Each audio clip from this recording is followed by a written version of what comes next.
Olá, amigas e amigos, estamos começando mais um programa Saúde e Companhia. Esse programa é apresentado por mim, Renato Silva, professor da Faculdade de Medicina de São José do Rio Preto, chefe da Unidade de Transplante de Fígado do Hospital de Base. E também pelo professor Domingo Marculino Braille. O professor Braille é professor emérito da Unicamp e da FAMERP. Graças a Deus está se recuperando muito bem, estive com ele essa semana e logo estará conosco mais uma vez.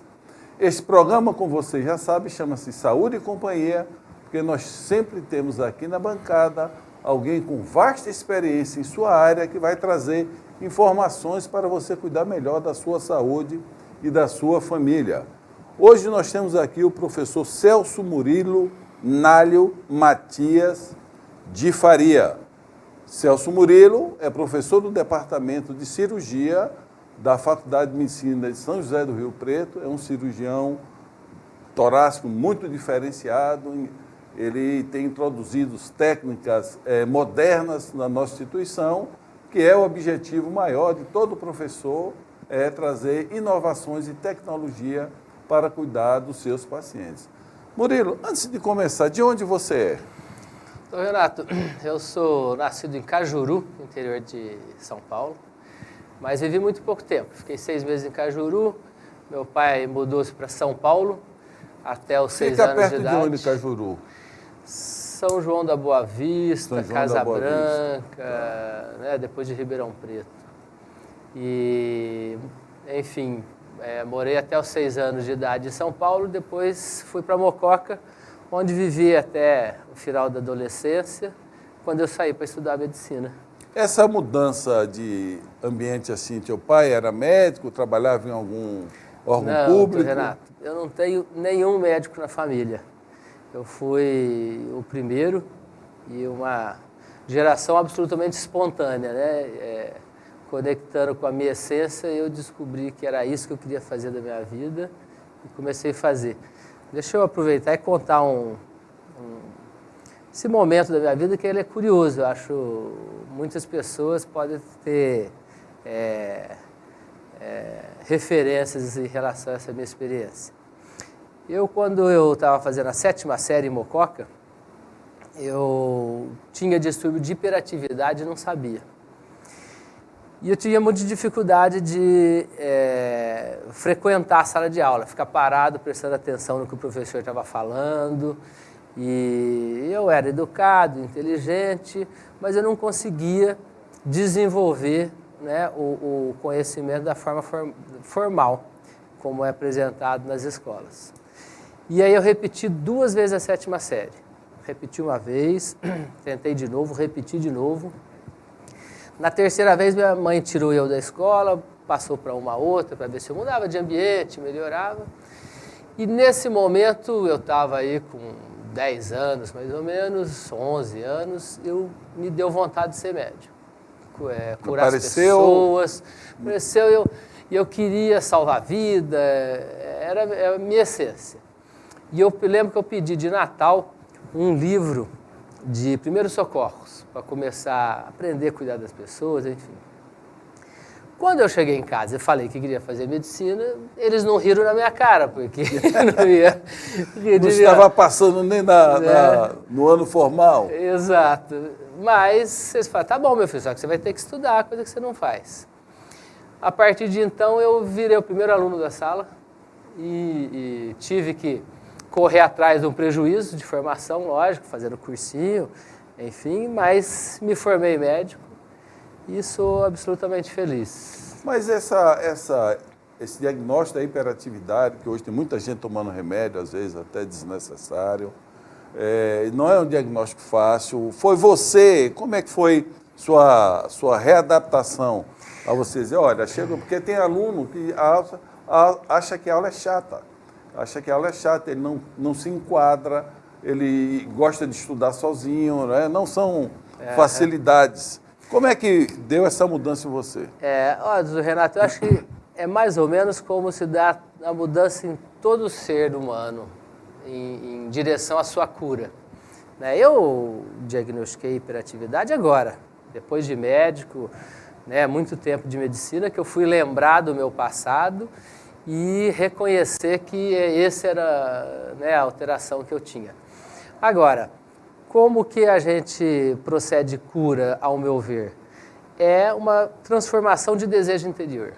A hora que eu entendi que para poder conquistar o meu desejo, eu precisaria mudar minha personalidade e adequar uma estrutura para ter um resultado, eu comecei a ter estímulo para fazer aquilo, coisa que eu não tinha antes. Tá, esse estímulo partiu na escola. Vocês lembram onde foi que disse, olha, eu quero ser médico, agora eu vou ter que estudar de uma maneira formal e intenso. E você tem essa lembrança? Para mim foi algo algum médico muito... na cidade, alguma... Nada. Foi absolutamente conexão interior. Né? Eu comecei, estava na hora, eu tinha 10 anos, estava entrando na adolescência, entendendo que eu tinha que seguir minha vida. Eu vim no planeta Terra para fazer o quê? O que eu estou fazendo aqui?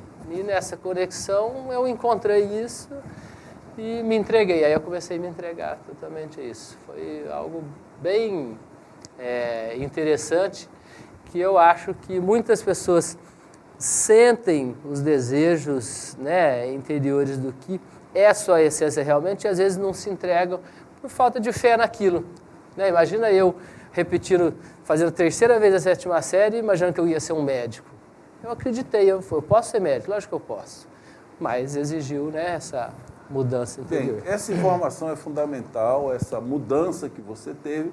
Eu gostaria que você, no próximo bloco, falasse dessa transformação, onde você não gosta de estudar, você tem um estado e começa a estudar. E como foi teu ritmo de estudo daí para frente? Mas você vai responder no próximo bloco. Nós vamos agora com um pequeno intervalo.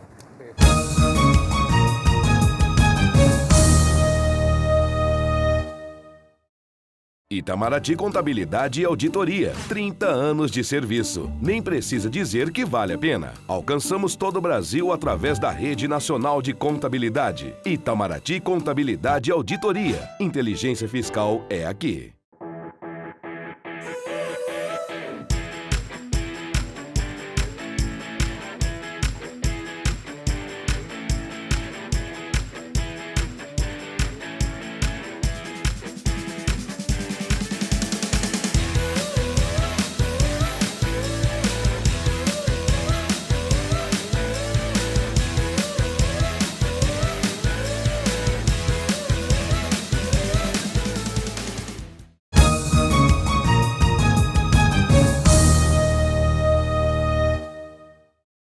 Olá, amigas e amigos, estamos voltando com o segundo bloco do programa Saúde e Companhia, hoje com a presença do professor Celso Murilo, que é professor de nossa instituição, cirurgião torácico, e ele contava aqui como é que foi essa transformação da adolescência, do aluno que estudava pouco e de repente encontrou um foco. Eu vou fazer medicina e aí passou a estudar. Como é que foi isso, Murilo? Então, eu fui movido por esse desejo interior profundo, de uma vontade irresistível de me posicionar como ser humano na minha sociedade. Né? Então, eu quero salvar a vida. Esse era meu sonho. E para eu conseguir fazer isso, naturalmente, eu tinha que me enquadrar, né, num caminho de formação técnica até poder atingir esse meu objetivo. Nesse meio do caminho, não teve vontade de fazer outra coisa? Não. Na hora que você centrou, você médico... Não tinha plano B. Inclusive, nessa época, Renato, eu era office boy do meu pai. Meu pai era contador.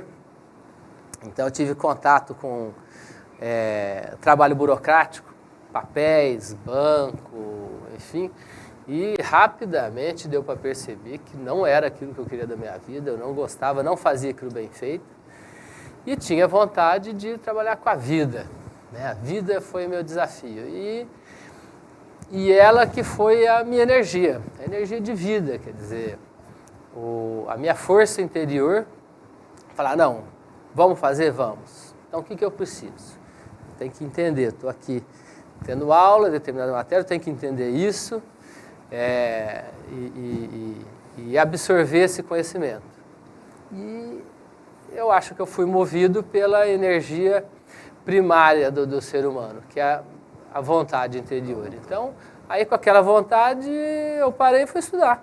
Comecei a estudar, né, brigando interiormente entre a minha hiperatividade, que queria que eu fosse para o campinho jogar bola, brincar com os amigos, né? Na época eu morava em Mococa, cidade do interior, uma zona rural deliciosa para a gente estar no meio do mato, subindo na árvore, apanhando fruta.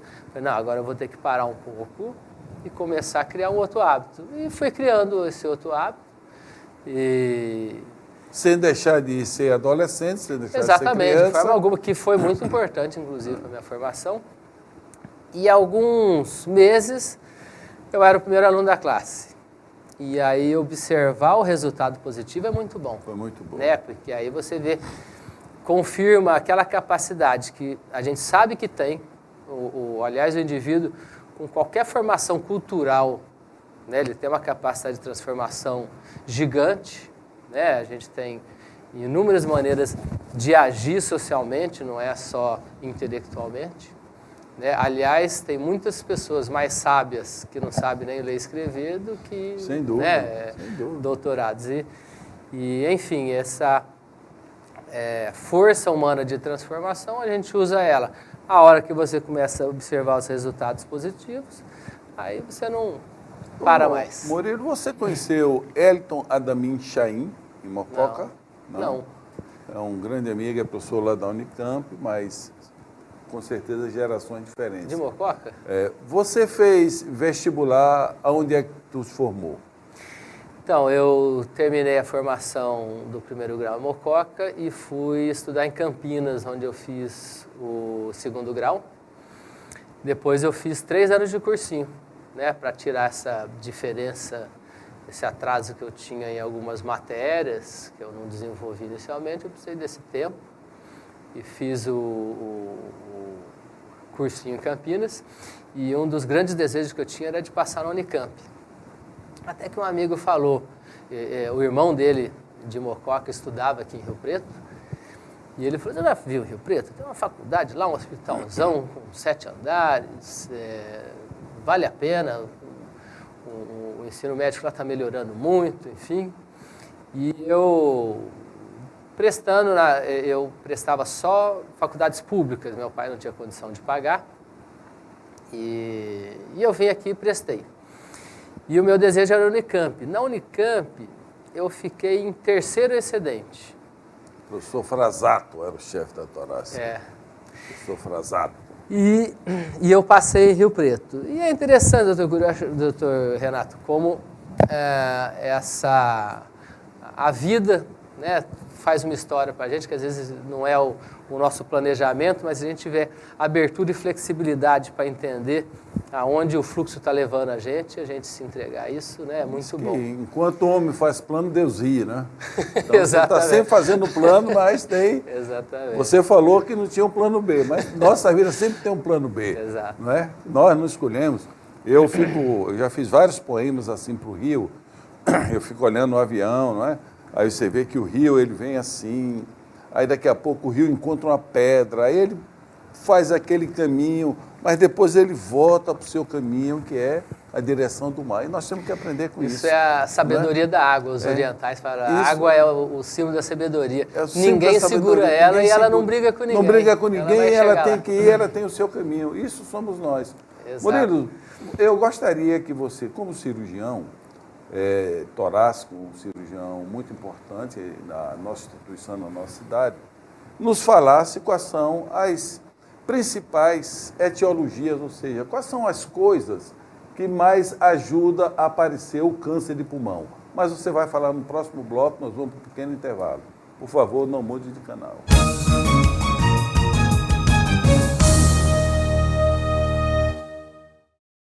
Seja sócio contribuinte da APAI. Ela precisa muito de sua ajuda. Colabore. Ligue 2136-1200.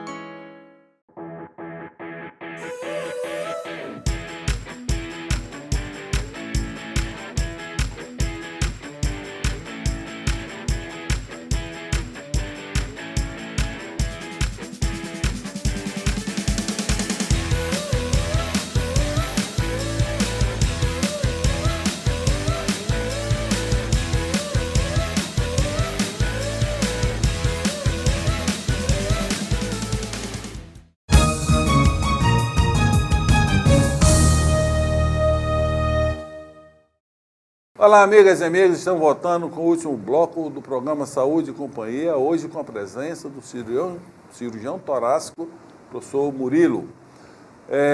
E no bloco anterior, nós perguntamos a ele a respeito do câncer de pulmão, né? O que é que causa câncer de pulmão, Murilo? Muito bem, doutor Renato. Eu vejo isso de uma forma ampla. O câncer de pulmão, ele tem uma relação óbvia e muito conhecida com cigarro e poluições de maneira geral, né? Então, obviamente, o cidadão que mora em São Paulo, ele respira uma quantidade de fumaça muito maior do que quem está no sítio. O indivíduo que cozinha em fogão a lenha está exposto a uma fumaça que também é agressiva ao pulmão, a vida toda ali do lado, é muito mais agressiva do que quem cozinha em casa a gás. Então, as fumaças, em geral, são reconhecidas como o grande causador de câncer de pulmão, e o cigarro, um vilão campeão nisso tudo. Agora, o câncer, de uma forma geral, não só no pulmão, mas em todo o organismo, ele é produto de uma reação inflamatória. E um dos grandes professores que eu tive foi David Servan. Ele escreveu um livro anti-câncer. Não sei se você já teve contato com esse livro. Não. Ele é bem interessante, porque o David Servan, ele é um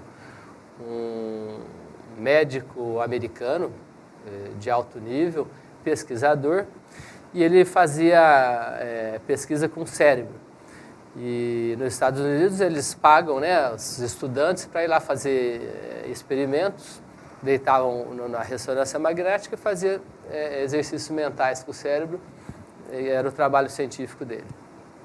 E um dia faltou o estudante, ele deitou na máquina, a hora que fizeram a primeira imagem ele estava com câncer cerebral avançado. Ele tinha 6 meses de prognóstico e era um cientista de alto nível. Ele sabia que o tratamento era limitado. Ele foi até a ciência de base e começou a buscar o que poderia auxiliar ele. E aí ele escreve um livro dando referência científica de tudo que ele está estudando, que é esse anticâncer. E com ele eu aprendi muita coisa. Ele passa inicialmente pela alimentação. A nossa alimentação hoje ela é muito alterada, tanto é que eu opero câncer de pulmão hoje numa faixa etária dos 40 e 50 anos, que não era a faixa etária de câncer de pulmão no passado, e hoje é... Acontecendo isso em todas as áreas. Né, todas as áreas está acontecendo. Ele mostra muito bem como esse aumento na quantidade de câncer de pulmão, ele acompanha... aliás, esse aumento ele se dá nessa faixa mais jovem, não aumentou tanto no idoso, aumentou no jovem, e ele corresponde aos gráficos de aumento de agrotóxico e consumo de açúcar, né? Então, esses são 2 pontos iniciais do livro que ele mostra claramente como parece ter uma relação muito clara. Depois ele vai entrar na questão mental, onde o indivíduo, resumindo, né, isso é um tópico complexo, mas tentando resumir, o indivíduo que é feliz, satisfeito, onde esse mundo tão agressivo que nós temos hoje, não consegue agredir esse indivíduo o tempo todo, ele tem menos câncer do que aquele que está sendo agredido o tempo inteiro. Né? Aquela história do copo meio cheio e meio vazio. Né? Se você enxerga sempre o copo meio vazio, a vida ruim, tudo pode acontecer com você, isso causa uma reação inflamatória que propicia câncer. E o inverso é verdadeiro, não só no câncer, como outras doenças. E, por fim, o Dave Servan faz um apanhado de hábitos em geral. Por exemplo, aquecer plástico, né, que você deixa alimento guardado no plástico, aquece o plástico, ele libera bisfenol e outras substâncias que podem causar câncer. Atividade física. O homem foi feito para fazer força. Se você não usa, né, esse recurso, você fica mais inflamado e tem mais câncer. Obesidade, sedentarismo, enfim. Então, de forma geral, é quase óbvio se a gente for pensar. O indivíduo que tem uma vida saudável, faz atividade física, come bem, mais alimentos frescos, orgânicos, tem uma vida feliz, né, e não fuma, né, está afastado dessas poluições, ele vai ter menos câncer de pulmão. Não tenha dúvida. Inclusive, um outro ponto bem interessante que ele toca, que é uma novidade na ciência, que é a epigenética, né? Nós entendemos que se você tem um gene para câncer, né, isso ocorre, né, em um grupo de indivíduos, você só vai ativar esse gene se o teu comportamento biológico permitir. Então, se você comer mal, não fizer atividade física, isso tudo que a gente está falando, você facilmente ativa esse gene e vai fazer câncer. Se você, ao contrário, tem uma vida saudável, você desativa esse gene, tem uma proteína, chama códon, ela entra no DNA, bloqueia aquele gene, e você, inclusive, tem filhos com esse gene bloqueado. Isso é fantástico e lindo. Ele pode até desbloquear também com comportamento inadequado. Mas mostrando que nós não somos reféns da nossa genética. Nós estamos o meio ambiente, né? Abertos para nós fazermos a nossa saúde. Isso eu vejo dessa maneira. E assim a origem do câncer de pulmão. Essa origem está em tudo, né? O Bischoff, ele já tinha, que foi o patologista alemão, ele já tinha a teoria da irritatividade de Bischoff. Mais inflamação, mais câncer. É o que nós estamos vendo hoje com a síndrome metabólica, obesidade, inflamação abdominal, mais infarto, mais câncer. Na verdade, isso é muito antigo, né, doutor Renato? Muito antigo. Muito antigo. O que eu vejo nesse livro é a revisão científica que o David faz, mostrando quais evidências nós temos para falar cada uma dessas coisas hoje. Sem dúvida. E outra coisa é o conforto. Hoje ninguém te chama para dançar, por exemplo. Só te chama para comer e para beber. Né? Então, os carros são extremamente confortáveis. Tua casa é toda mecanizada. E ai de quem não tiver uma casa mecanizada, entendeu? Climatizada. Então, o conforto, ele trouxe um dano para nós muito grande. Eu não tenho dúvida disto. Murilo, nós estamos chegando ao finalzinho do programa. Eu queria que você falasse rapidamente daquela doença da hiperidrose, que a pessoa fica suando. Perfeito. O que é que vocês podem fazer como cirurgiões torácicos? Isso, a hiperidrose tornou-se um distúrbio, porque isso não é doença, isso é um distúrbio, né? Na mão do cirurgião torácico, porque nós temos uma cirurgia, a simpatectomia, que pode cortar um nervo que bloqueia a glândula e faz com que ela funcione menos e pare de suar. Entretanto, a hiperidrose, até dentro disso que a gente está falando, ela é um reflexo do sistema simpático. É um sistema neural do corpo do estresse. Quando eu tomo um susto, eu fico pálido, gelado, a pupila dilata, o coração acelera e eu transpiro. Né? É o tipo reação simpática. E o hiperidrótico, ele está hiperativando o sistema simpático em determinadas áreas. Na mão, na axila, nos pés. Enfim, é um estresse localizado. Então, a cura da hiperidrose é eu conseguir entrar no meu aparelho mental e reprogramar a origem desse estresse. Que a gente assiste as pessoas que conseguem fazer isso, realmente curam completamente da doença. Sem precisar de cirurgia. Sem precisar nada.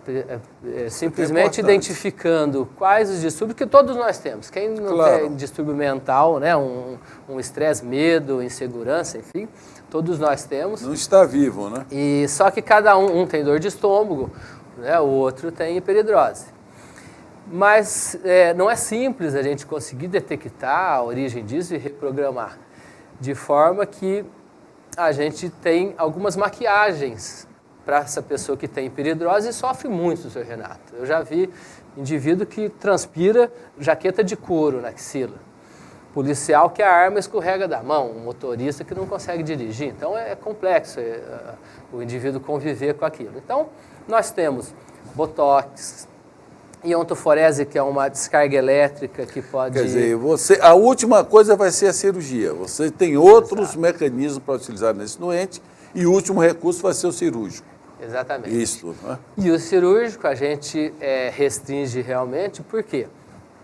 Quando eu bloqueio uma região, assim como a água numa represa ninguém segura, né, esse estímulo interior do indivíduo do estresse não vai obedecer a um corte do nervo. Vai sangrar em outro local. Ele vai passar a transpirar em outras regiões do corpo, na maioria dos casos. Então, quando nós selecionamos bem o paciente, que tem uma sudorese bem localizada, não muito intensa, que dá para ser bloqueada, nós temos esse recurso.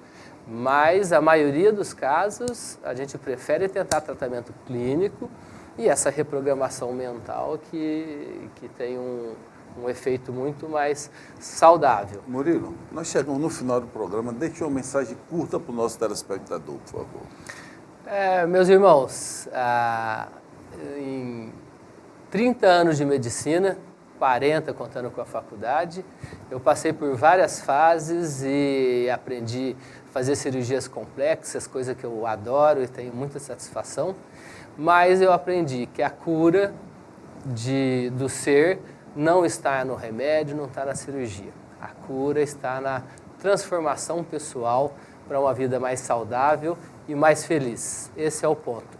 E pegando o gancho do senhor, dançar é uma grande ferramenta. Vamos dançar e cantar que a gente consegue curar muitas das nossas dores. Dentro desse processo que você falou das inflamações, você citou o açúcar.